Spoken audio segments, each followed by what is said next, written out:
Selamat datang dalam video pembelajaran Bimbingan TIK kelas 11 yang diampu oleh saya sendiri, Gede Agus Febriana Yoga, sebagai guru TIK di SMA Negeri 2 Busumbyu. Baiklah, sebelum lanjut, saya akan tampilkan standar kompetensi dasar dan indikator pencapaian kompetensi mata pelajaran TIK pada video yang saya tampilkan berikut ini. Silakan simak dan perhatikan baik-baik.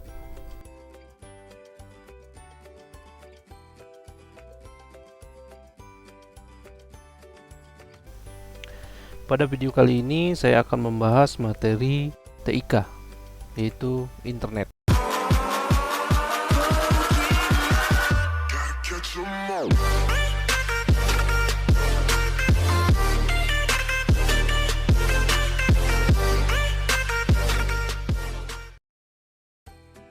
Ya, itu kepanjangan internet, interconnection network. Seperti yang sudah kita ketahui, internet itu memiliki banyak manfaat untuk kehidupan manusia, baik di bidang pendidikan, kemudian di bidang kesehatan, di bidang ekonomi, dan lain sebagainya. Dengan adanya internet, kita akan lebih cepat menerima dan mengirimkan sebuah informasi secara online. Nah, contoh nyatanya di dunia pendidikan. Di masa pandemi, virus COVID-19 itu membuat aktivitas kita terbatas dalam kehidupan, dan akhirnya membuat pembelajaran di dunia pendidikan itu dilakukan secara daring atau online, baik itu menggunakan e-learning, Google Classroom, atau aplikasi lainnya yang memang mendukung pembelajaran untuk siswa, sehingga memang ketika pandemi ini tidak terlalu vakum siswanya. Selanjutnya, internet tersebut walaupun memiliki manfaat positif, tetapi juga memiliki manfaat atau dampak yang negatif. Ya, maka dari itu kita sebagai pengguna internet tetap harus berhati-hati. Kita harus bijak bagaimana menggunakan internet untuk hal-hal yang positif.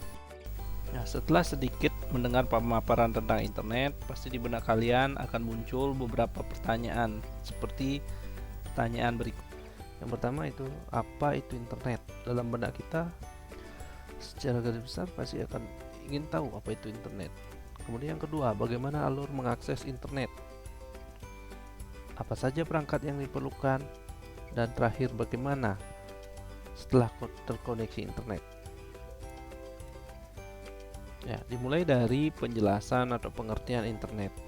Banyak sekali penjelasan yang sudah kalian ketahui mengenai internet, tapi di sini saya ambil satu pengertian internet.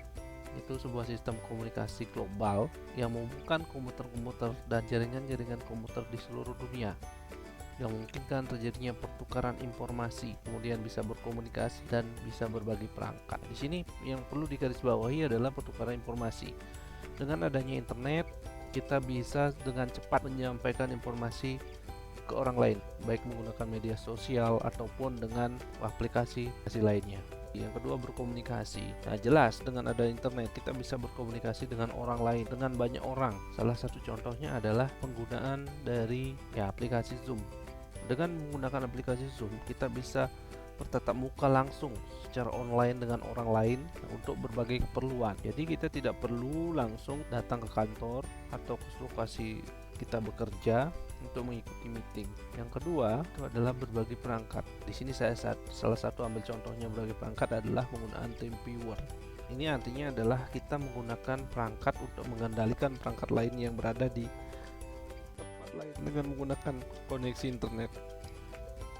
Jadi dengan bisa mengendalikan perangkat lain, artinya kita sudah bisa berbagi perangkat, berbagi data yang ada di dalamnya secara cepat dan mudah.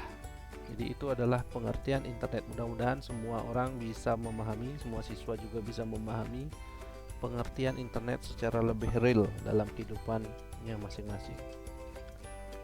Selanjutnya, di sini kita akan membahas tentang sejarah internet. Internet dimulai pada tahun 1969 di Amerika Serikat. Ketika itu, Departemen Pertahanan Amerika Serikat melalui organisasi DARPA membuat sebuah riset bagaimana menggunakan hardware dan software komputer berbasis Unix sehingga bisa berkomunikasi tanpa batas jarak. Riset ini dikenal dengan istilah ARPANET. Tujuan awal dibangunnya proyek tersebut hanya untuk keperluan militer saja. Pada saat itu, militer membuat sistem jaringan komputer yang tersebar dengan cara menghubungkan beberapa komputer di wilayah-wilayah penting untuk mengatasi masalah bila terjadi serangan nuklir. Dan untuk menghindari terjadinya informasi terpusat yang apabila terjadi perang dapat mudah dihancurkan.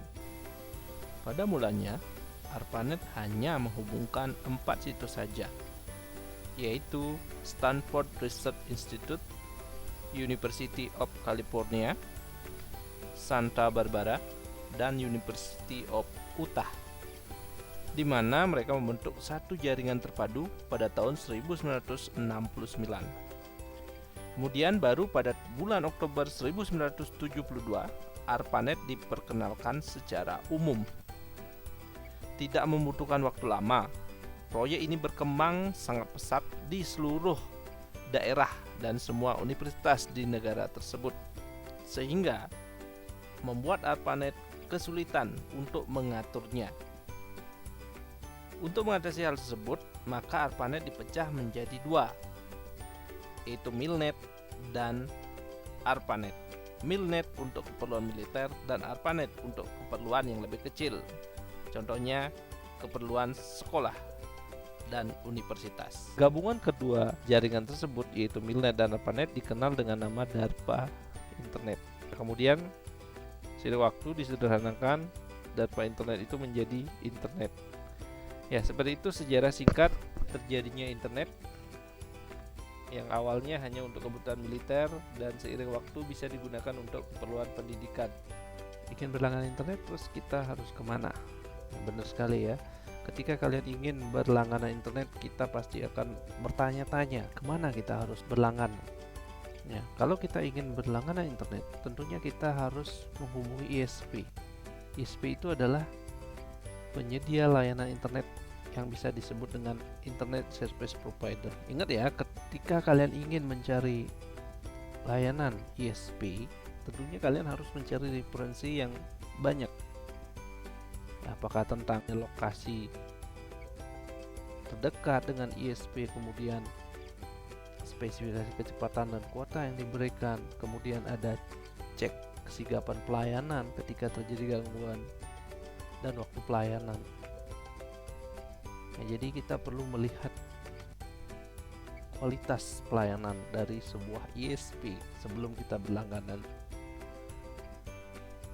Ya, di sini ISP sudah memperoleh izin tentunya ya, sudah memperoleh izin dari Menkominfo dan biasanya tergabung di dalam sebuah organisasi yang dinamakan Asosiasi Penyelenggara Jasa Internet Indonesia atau disingkat APJI, dan anggotanya bisa diakses dari alamat website www.apjii.org.id. Ya, kemudian di sini ada berbagai macam ISP yang ada di Indonesia. Hanya beberapa, mungkin masih banyak yang belum tercover di sini. Yang pertama itu ada IndiHome. IndiHome itu adalah produk dari Telkom yang mungkin sudah umum kita dengar di wilayah kita. Kemudian ada produk Telkom juga, Astinet, yang mungkin dari segi layanan agak sedikit berbeda, tapi itu adalah produk dari Telkom. Kemudian ada First Media, Bisnet, Oxygen, CBN, MNC Play, My Republic, Transvision. Itu adalah jenis-jenis ISP yang ada di Indonesia. Dan kalian bisa memilih salah satu ISP yang ada. Ingat ya, ketika kalian memilih ISP harus mempertimbangkan beberapa hal yang sudah saya bahas sebelumnya, apakah tentang kecepatan, pelayanan, dan lain sebagainya. Semakin kita tahu tentang ilmu bagaimana mencari berlangganan dengan ISP, ya, kita akan banyak tahu atau banyak menanyakan kelemahan ataupun hal-hal yang mungkin kita belum ketahui untuk ditanyakan ke ISP. Dan semakin kita banyak bertanya, nanti informasinya akan semakin jelas. Ya, seperti itu ya. Ingat, dalam memilih ISP, kita harus benar-benar paham ISP apa yang kita akan pilih, seperti apa kecepatan internet yang ditawarkan, dan pelayanan yang akan diberikan kepada kita. Ingat ya. Oke, selanjutnya kita lanjut ke akses ISP. Ya, ini ya, anggap di sini ada sedikit gambaran bagaimana kita memperoleh layanan internet dari ISP. Ya, secara umum ini sudah kelihatan ya. Di sini ada internet, kemudian lanjut ke modem.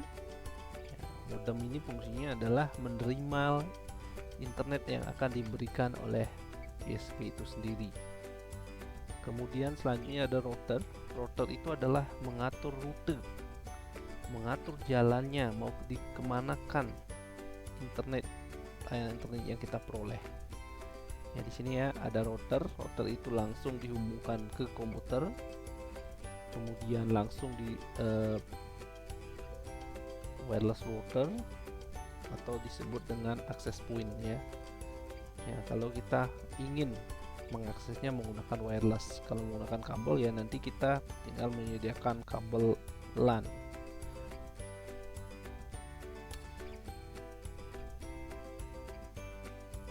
Ya, di sini sedikit gambaran mengenai akses internet dari provider. Ya, di sini harus melengkapi beberapa hardware. Tentunya di sini ada modem. Ya, biasanya sih langsung diberikan satu paket oleh provider yang kita pilih untuk memberikan layanan internet. Kemudian ada router, kabel dan lain sebagainya. Ya, untuk zaman sekarang biasanya kalau kita berlangganan IndiHome, biasanya kita langsung diberikan modem yang sudah bisa berlaku sebagai router, kemudian bisa langsung sebagai access point. Ya, biasanya fungsinya sudah jadi satu dia.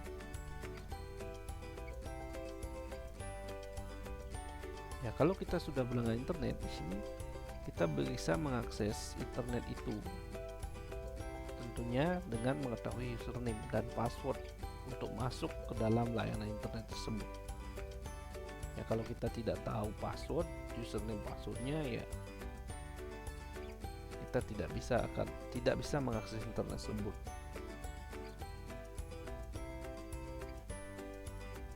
Ya, kalau mungkin kita berlangganan ISP, ya mungkin agak sedikit berbeda ya alatnya dari ketika kita menggunakan HP. Ya, ketika kita menggunakan HP, tinggal kita cari providernya. Providernya biasanya ada yang Telkomsel, kemudian ada yang Indosat dan lain sebagainya. Setelah kita terkoneksi, kemudian kita mengaktifkan paket internet, langsung dihidupkan, ya langsung bisa mengakses internet. Seperti itu gambaran secara umum dari layanan ISP. Kemudian di sini sedikit saya sampaikan ada beberapa hardware yang perlu kita siapkan ketika kita berlangganan internet dengan ISP. Ya, di sini biasanya kalau berlangganan internet biasanya sebuah instansi ya. Contohnya ya tentu pasti menggunakan yang namanya PC, personal komputer. Ya, ketika kalian menggunakan personal komputer, ya jelas harus kalian cek dulu apakah dia menggunakan wireless atau LAN card. Dan cek juga spesifikasi komputer yang kalian punya. Biasanya semakin tinggi spek komputer, maka dalam mengakses internet itu kemungkinan akan lebih cepat juga dibandingkan kita menggunakan komputer yang speknya rendah. Kemudian yang kedua, ya di sini ada handphone ya. Ya, semua handphone, smartphone di zaman canggih seperti ini semuanya biasanya sudah bisa terkoneksi internet dengan cepat. Ya, kita juga lihat spek HP-nya. Semakin kecil spek HP-nya, biasanya kecepatan internet juga akan agak lambat. Kemudian ada switch. Nah, switch ini nanti membagi internet menggunakan kabel ya.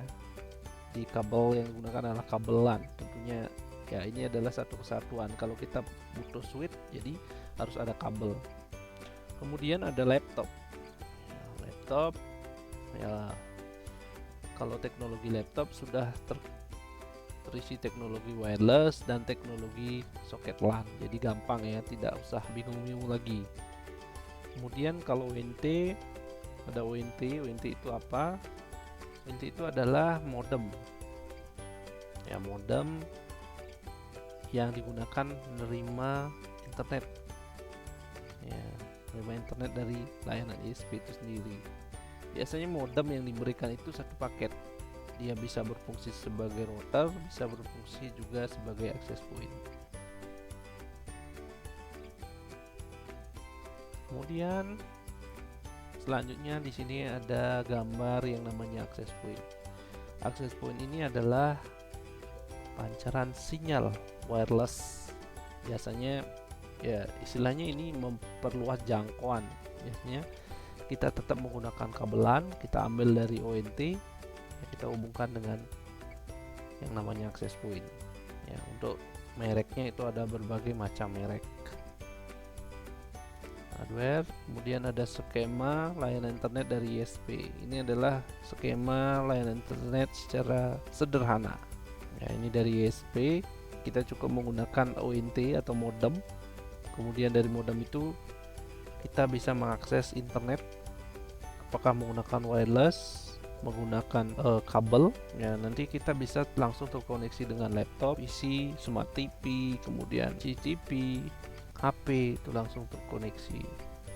Nah, di sini sedikit ada penjelasan, sudah jelas sekali ya. Ada dikasih alat modem yang tugasnya sekaligus biasanya jadi router, access point, kemudian jadi switch juga.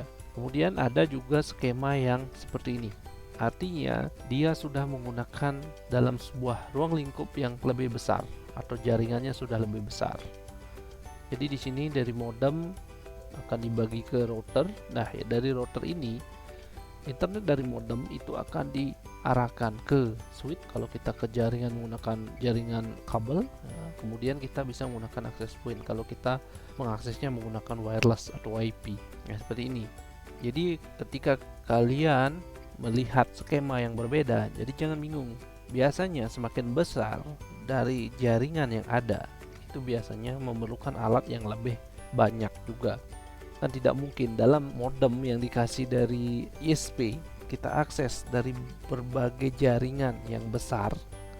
Ya otomatis mungkin dia akan istilahnya kelelahan menangani lalu lintas data yang sangat sibuk. Jadi diperlukan alat tambahan sehingga terpecah kesibukan tersebut ya, seperti itu logikanya. Kemudian apa mesti menggunakan skema internet pada slide di atas? Ya tidak mesti, tergantung dari keadaan jaringannya. Semakin besar jaringannya biasanya kita membutuhkan alat yang semakin banyak ya, semakin banyak alat yang digunakan maka kita bisa mengakses kecepatan maksimal dari internet yang ditawarkan ISP ya. Skema yang tadi itu hanya sebagai gambaran umum saja dalam pelayanan internet. Selanjutnya, terus jika sudah terkoneksi internet bagaimana? Ya, kita tentunya memerlukan username dan password. Username dan password itu akan diberikan oleh ISP itu sendiri kepada penggunanya. Jadi orang yang di luar dari pengguna walaupun bisa mengakses, tapi kalau tidak mengetahui username dan password percuma, karena dia tidak akan bisa mengakses layanan internet yang diberikan ISP. Kalau kalian berlangganan dengan yang namanya ISP, tentunya sering-seringlah kalian melakukan pergantian password ya untuk keamanan Anda. Jadi semakin sering, keamanan dari password Anda akan semakin terkunci rapat. Berikut cara mengakses internet yang sudah ada. Yang pertama kita cari nama internetnya. Nah, kemudian kita pilih ya. Selanjutnya kita memasukkan password ya, ini passwordnya kita harus tahu, biasanya diberikan dari ISP. Selanjutnya kita konfirmasi yes ya, otomatis kita sudah terkoneksi internet, jadi kita tinggal menggunakannya. Jika ingin melupakan jaringan, klik kanan kemudian lakukan forget. Kemudian lanjut ke materi web browser. Setelah kita mempelajari internet, selanjutnya kita bagaimana mengakses internet tersebut. Ya tentunya kita menggunakan aplikasi yang namanya browser, dikenal dengan web browser. Ya ini ya, misalnya diberikan tugas terus bagaimana mengakses internet, informasi di internet. Ya tentunya kita menggunakan alat bantu ya, Mozilla, Chrome, user browser atau yang lainnya. Jika sudah terinstall dalam perangkat kalian, tentunya kita bisa mengakses berbagai informasi baik dalam bentuk teks, video, audio atau yang lainnya. Bisa diakses dengan lebih mudah.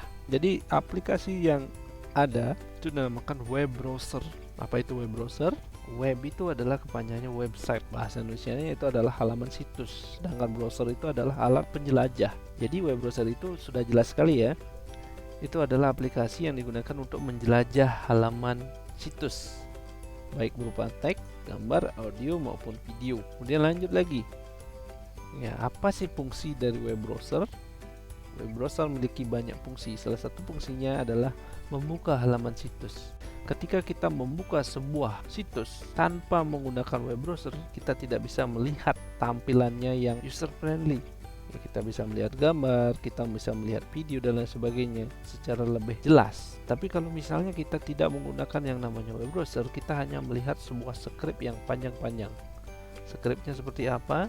Ya, itu biasanya kalau kita lihat ya beda-beda. Ada yang menggunakan mungkin Java, ada yang menggunakan, ya tergantung dari aplikasi yang digunakan untuk membangun script tersebut. Kemudian yang kedua, memastikan keamanan situs. Jadi web browser itu dilengkapi istilahnya sebagai saringan ya, sebagai pemfilter apakah situs yang ada itu mengandung malware atau mengandung virus. Kalau memang mengandung virus, kita akan diberikan sebuah peringatan apakah kalian serius membuka halaman tersebut atau dianggap mengandung malware. Itu tergantung dari web browser yang kita gunakan. Kemudian yang ketiga, mendukung permintaan data. Ya, di dalam sebuah web browser biasanya dia dilengkapi fasilitas yang bisa mengakses berbagai informasi yang berupa teks, audio atau video. Jadi dengan adanya web browser tersebut kita bisa istilahnya menampilkan, bisa kita mendownload langsung apa yang kita cari. Kemudian yang keempat, memaksimalkan tampilan. Ya, seperti yang dikatakan tadi, dengan adanya web browser itu akan bisa menampilkan sebuah coding yang awalnya ribet itu menjadi jelas. Mana video, mana teks, mana audio itu akan kelihatan jelas. Ya, kalau kita sebagai orang awam ketika melihat kode pasti bingung ini artinya apa. Tetapi kalau kita sudah menggunakan web browser, otomatis itu sudah istilahnya diterjemahkan sehingga orang yang menggunakan internet itu akan lebih mudah melihat apa yang ada, informasi yang ada ya tentunya. Kemudian yang terakhir adalah mendukung mesin pencari. Jadi masing-masing web browser yang ada itu biasanya sudah dilengkapi dengan search engine atau mesin pencari. Ya, kita mencari informasi yang panjang, ya tinggal kita ketik katanya apa yang dicari, ya langsung muncul. Nanti dikasih banyak informasi yang sesuai dengan kata kunci yang kita ketik. Kemudian ini adalah berbagai jenis web browser yang bisa saya tampilkan. Yang pertama, ini ada yang namanya Google Chrome, kemudian Mozilla Firefox, kemudian ada Microsoft Edge. Ya, Microsoft Edge ini adalah pembaharuan dari Microsoft Internet Explorer ya. Kemudian ada UC Browser, Opera, kemudian ada Safari. Ada berbagai jenis ya, berbagai jenis web browser yang kita gunakan. Ya, biasanya dalam memilih web browser itu tergantung dari orangnya ya. Biasanya ada yang lebih memilih keamanan dan lain sebagainya. Ya, silakan nanti untuk masalah-masalah tersebut kalian bisa search di internet sehingga kalian bisa memilih web browser mana yang bisa kalian gunakan. Intinya tentunya ketika dibuka ringan, kemudian menawarkan keamanan yang tingkat tinggi, pilih yang seperti itu supaya nanti keamanan data kalian bisa terjaga.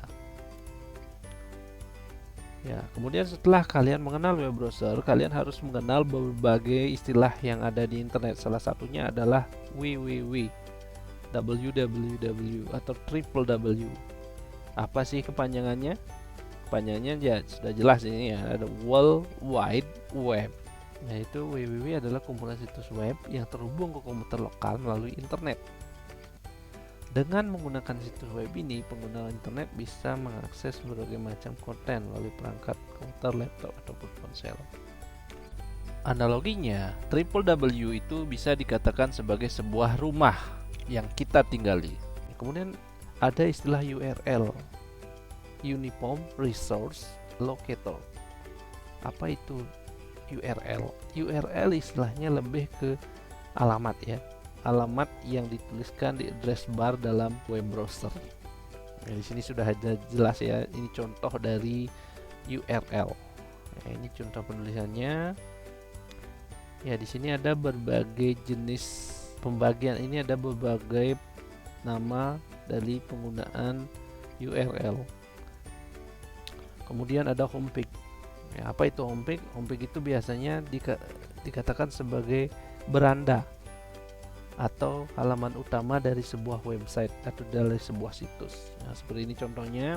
Ini adalah homepage dari halaman Facebook. Ya, seperti ini dia. Kemudian kita harus juga mengenal istilah HTML. HTML itu apa sih? Bahasa yang digunakan untuk membuat halaman web. Seperti apa bentuknya? Ya, seperti ini contohnya. Ya, biasanya dibuka dengan HTML, kemudian ditutup dengan HTML juga. Kemudian dibuka dengan head, di dalamnya dalam head, ya harus ditutup juga dengan head. Itu pun ya mungkin bagi kita sebagai orang awam akan sulit mengerti apa itu HTML.